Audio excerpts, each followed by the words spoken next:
여러분 안녕하십니까? 사주 장명가 장세진입니다. 사주팔자에 관성이 드러나지 않았다면 흔히들 무관사주라고 하지요. 관성이 드러나지 않았으니까 관성을 의미하는 직장, 자식, 남편 운이 적다고 할 수 있습니다. 무관성이라 남편이 없다고 하고 직장을 구하지 못한다고 통변하면 안 된다는 거 다 아시는 사주 상식인데요. 오늘의 영상은 무관성 사주의 직장운에 대해서 살펴보겠습니다.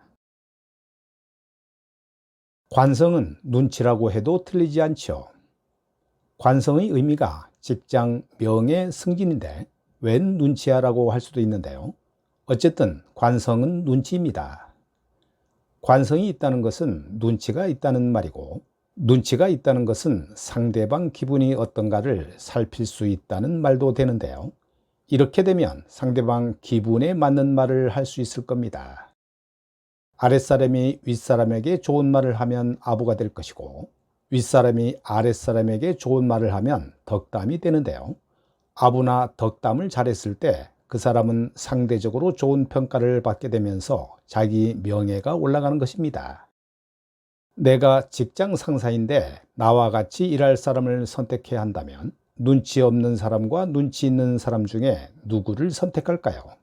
당연히 눈치 있는 사람을 선택할 것이고, 승진을 시켜야 한다면 당연히 관성이 있는 사람, 즉 눈치 있는 사람을 선택하게 될 것입니다.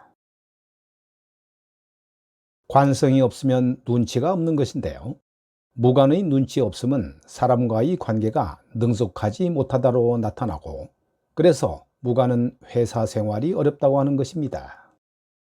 물론 무관이라도 말 잘하고 눈치도 있고 사람과의 관계도 잘 유지하며 사이좋게 지낸다라고 말하는 사람도 있을 텐데요.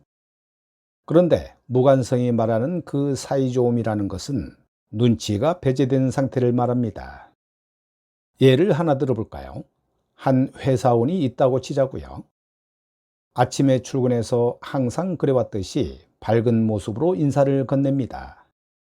인사를 건네다 보니 사무실 분위기가 평소와 같지 않고 싸한 분위기인 것 같은데, 별 신경 쓰지 않고 평소처럼 밝고 해맑게 좋은 아침입니다 라고 인사말을 건넵니다.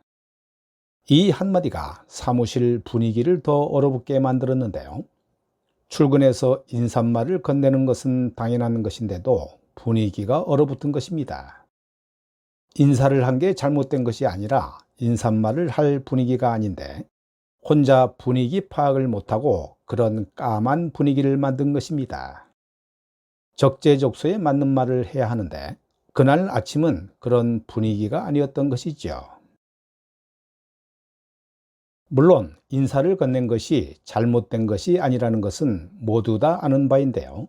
하지만 평소와 다른 분위기라면 그 분위기에 맞는 행동을 하는 게 더 현명한 처사일 텐데, 무관성은 그런 것을 잘 못한다는 것입니다. 이러한 면은 업무적인 측면에서도 나타나는데요. 관성이 적당하거나 관성을 강하게 쓰는 사람은 조직 속에서 자기가 할 일을 찾아서 눈치껏 알아서 하지만, 무관성은 그런 눈치가 없으니까 처음부터 끝까지 하나에서 10가지를 하려다 보니 답답해 보이는 경우가 많습니다. 동료들은 쟤는 왜 쓸데없는 일까지 저렇게 하고 있지? 라는 시선으로 바라보게 되는데요. 한마디로 융통성이 없어 보입니다. 하지만 무관성은 그런 눈치를 알아차리지 못하니 혼자만 바쁜데요. 이를 지켜보는 사람은 답답할 뿐입니다. 무관성이 눈치가 전혀 없다는 것이 아니고 눈치를 보긴 합니다만, 눈치를 봐서 안 할 말이나 안 할 행동은 자제해야 하는데, 무관성은 그런 걸 못하는 것이죠. 적재적소에 맞는 말과 행동을 해야 무난한 조직 생활을 할 수 있는 것입니다. 위와 같은 이유로 인해 무관성은 사람들과의 관계가 매끄럽지 못한데요. 결국은 그 조직을 그만두고 다른 곳을 찾지만 같은 이유로 옮긴 조직에서도 적응을 못합니다. 관성이 직장인데 원국에 관성이 없어 직장이 없는 것이 아니라 무관성의 특성이 위와 같기 때문에 직장이 불안한 경우가 많다는 것입니다.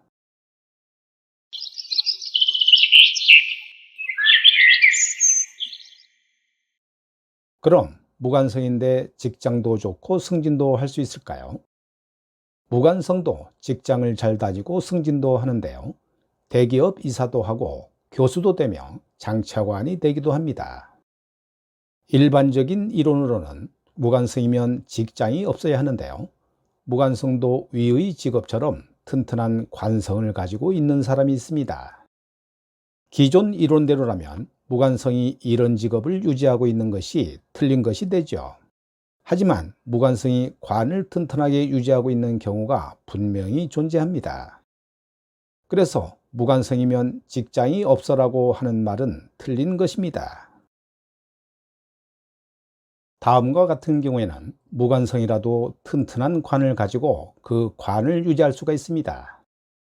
첫 번째, 기존의 관보다 월등한 실력을 갖추고 있다면 가능한 일입니다. 교수를 예로 들면 기존 교수보다 월등한 실력을 가지고 있다면 무관성이라도 교수라는 관을 잡을 수 있습니다. 두 번째는 스포츠나 예능 분야에서 뛰어난 실력을 갖추고 그 실력을 사회로부터 인정받았을 때 무관성이라도 교수라는 관을 잡습니다. 세 번째는 무관성이라도 대운, 세운에서 관이 들어온다면 이를 잡을 수 있고요. 대운에서 관운이 없어도 세운에서라도 관이 2 내지 3년 정도 흘러준다면 이 역시 무관성이 관을 잡을 수 있습니다. 네 번째, 위와 같은 경우가 아니고 무관성이 어떤 관을 잡고 그 관을 유지하고 있다면 인맥이나 소위 말하는 뒷배경이 작용하는 것입니다. 다섯 번째는 무관이 선생님이 되는 경우인데요. 취업 시기에 식상운이나 관운이 들어온다면 가능한 일입니다. 하지만 이런 분들은 원국에 관이 없기 때문에 평생 평교사로 근무하다가 퇴직할 확률이 높습니다. 여섯 번째, 대기업이라면 한 번의 연구가 큰 성과를 내서 이사급 관을 잡는 경우가 있고요. 영업 측면에서 뛰어난 실력을 보이면서 그 실력으로 이사급 관을 잡기도 합니다. 한마디로 관을 뛰어넘는 실력으로 관을 잡는 경우입니다. 이 명식은 미월 의뢰일주 남명으로 식신정화를 활용하는 제격사주입니다. 관성 금기운이 전혀 없는 무관사주이지만 26갑진대운에 지지 진토 정제가 들어와 직장 생활하면서 돈을 벌 수 있습니다. 좀 더 상세히 읽어보면 월지 미토 편제가 인연 닿는 여자인데요. 년지 묘목, 시지 묘목 비겁과 암합을 하고 일지 해수 지장간 갑목 겁재와 다시 암합하여 재물이나 여자 중 하나는 태생적으로 운이 불리합니다. 26갑진대운 경자년에 천간 경금이 일간과 을경합하고 지지 자진합으로 직장운이 괜찮지만 지지 묘목과 경금 정관이 암합하여 승진에 떨어졌습니다. 그러나 26갑진대운 신축년에는 신금 평관을 일간이 취하는 운이라 승진운으로 보는데요. 그래서 2021년 양력 2월에 최종 승진했다고 합니다. 오늘 영상은 여기까지고요. 다음 영상에서 뵙겠습니다. 여러분 감사합니다.